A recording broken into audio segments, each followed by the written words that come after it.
પૂર્વ કચ્છ જિલ્લાના આદિપુર પોલીસ સ્ટેશનમાં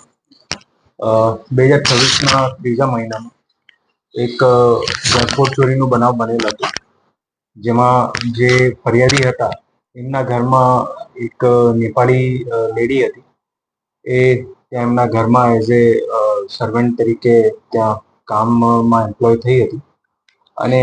પછી જ્યારે બધું વિશ્વાસ કેળવી લીધું અને થોડો ટાઈમ થઈ ગયો પછી એમના ઘરમાંથી જે છે, જ્યારે એ લોકો બહાર ગયેલા હતા ત્યારે એમના દ્વારા ઘરની કિંમતી વસ્તુઓ અને અલગ અલગ વસ્તુઓ બધું મળીને લગભગ 12 લાખ જેટલું જે છે મુદ્દામાલ ચોરી કરવામાં આવેલું હતું. આ બનાવ જ્યારે લોકલ પોલીસના ધ્યાને આવેલ ત્યારે ગુનો નોંધ્યા પછી એમની તપાસ ચાલુ કરવામાં આવેલ અને આદિપુર પોલીસ સ્ટેશનની અલગ અલગ ટીમો અને એમના અધિકારીઓના નેતૃત્વમાં આ ગુનાની તપાસ ચાલુ કરવામાં આવી હતી. જે આ તપાસ સતત ચાલતી હતી એમાં એક ટોળકી ધ્યાને આવેલ અને એ ટોળકીમાં કે આજે આખી એક નેપાળી ટોળકી હોય અને એ લોકો અલગ અલગ રીતે અલગ અલગ લોકોના જે સમૃદ્ધ ઘર હોય, સમૃદ્ધ સોસાયટી હોય, જ્યાં પોશ વિસ્તાર હોય ત્યાં મકાનો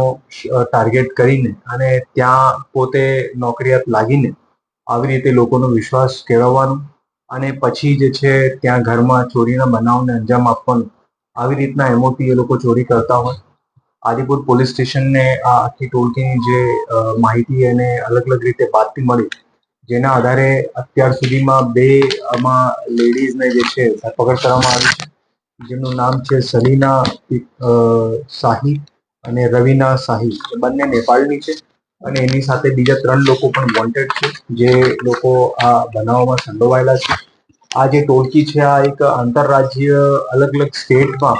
આમના દ્વારા આખી ટોળકી દ્વારા જે છે બનાવોને અંજામ આપેલા હોય ચોરીના, આવી રીતે લોકોના ઘરોમાં નોકરિયાત લાગીને, જેમાં મહારાષ્ટ્ર પુણેના પણ છે, બેંગ્લોરના પણ બનાવો ધ્યાને આવેલા છે